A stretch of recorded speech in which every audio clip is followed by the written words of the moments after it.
शुभ संध्या बच्चों। मैं अशोक कुमार देहरी, आपका हिंदी विषयाचार्य, आज की कड़ी में आप सबका स्वागत करता हूं। आज हम कक्षा 10वीं विषय हिंदी के अंतर्गत व्याकरण की श्रृंखला में देखेंगे हिंदी साहित्य का इतिहास। इसके अंतर्गत आज हम चर्चा करेंगे छायावाद युग पर या छायावादी युग पर। तो छायावाद क्या है, आज देखते हैं। कविता की दृष्टि से इस काल में एक दूसरी धारा भी थी जो सीधे सीधे स्वाधीनता आंदोलन से जुड़ी थी। इसमें माखनलाल चतुर्वेदी, बालकृष्ण शर्मा नवीन, नरेंद्र शर्मा, रामधारी सिंह दिनकर आदि के नाम उल्लेखनीय हैं। इस युग की प्रमुख कृतियों में जयशंकर प्रसाद की कामायनी और आंसू, सुमित्रानंदन पंत का पल्लव, गुंजन और वीणा, सूर्यकांत त्रिपाठी निराला जी की गीतिका और अनामिका तथा महादेवी वर्मा की यामा, दीपशिखा और सांध्य गीत आदि कृतियां महत्वपूर्ण हैं। कामायनी को आधुनिक काल का सर्वश्रेष्ठ महाकाव्य कहा जाता है। तो हम देख रहे हैं छायावादी युग। छायावादी युग किसको बोलते हैं? मतलब प्रकृति में मनुष्य की परछाई को देखना, अर्थात प्रकृति को मनुष्य के समान क्रियाकलाप करते हुए जब कोई काव्य रचना की जाती है तो उसको हम छायावादी काव्य रचना कहते हैं। इसी को व्याकरण की दृष्टि में अलंकार में हम मानवीकरण अलंकार के नाम से जानते हैं। इसमें कवि क्या होते हैं? तो प्रकृति को लेकर के वो क्या करते हैं? तो ऐसी रचना करते हैं जिसमें मनुष्य के समान क्रियाकलाप करते हुए दिखाया जाता है। ये जो छायावाद है, इस छायावाद के 4 आधार स्तंभ हैं: पंत, वर्मा, प्रसाद और निराला। ठीक है। पंत जैसे इसमें क्या बोलते हैं?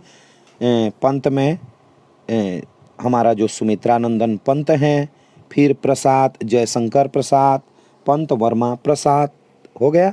वर्मा तो इसमें महादेवी वर्मा और निराला सूर्यकांत त्रिपाठी निराला।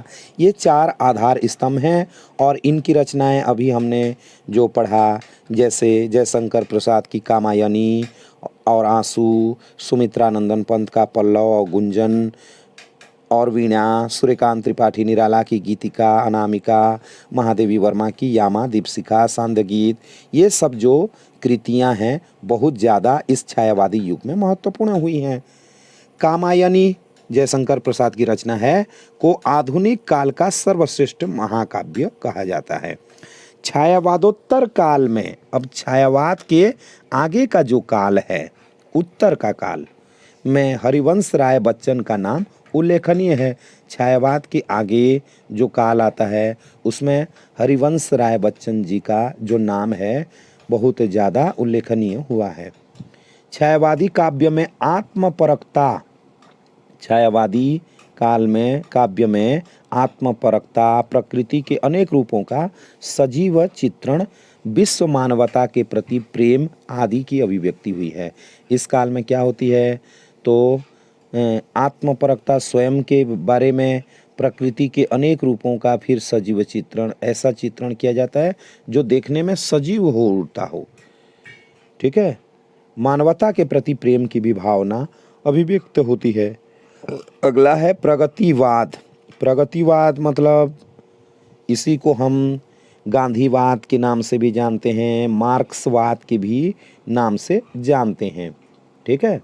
तो प्रगतिवाद क्या है? तो संसार में जो लोग हैं प्रगति कर रहे हैं, इसमें एक वर्ग ऐसा है जो प्रगति नहीं कर पाता।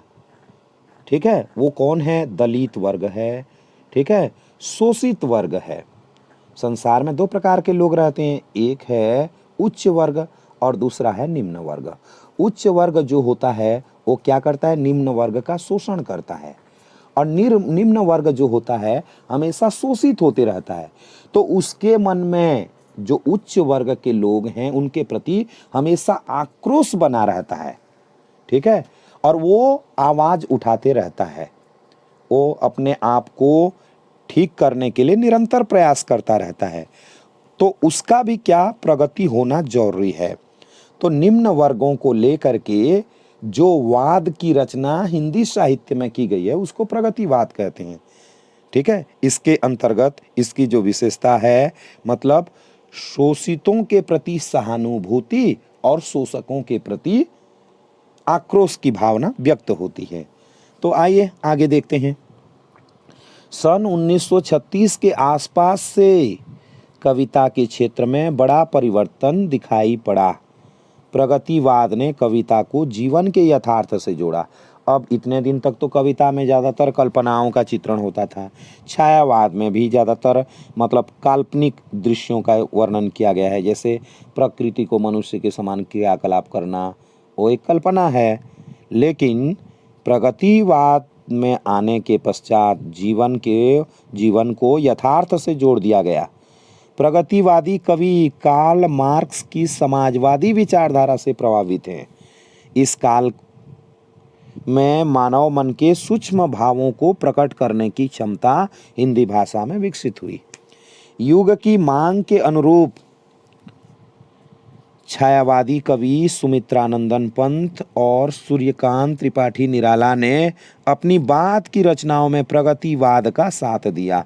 मतलब ये जो छायावाद के कवि हैं सुमित्रानंदन पंत और सूर्यकांत त्रिपाठी निराला, इन्होंने उसके पश्चात प्रगतिवाद का साथ दिया। नरेंद्र शर्मा और दिनकर, ठीक है, रामधारी सिंह दिनकर ने भी अनेक प्रगतिवादी रचनाएं की।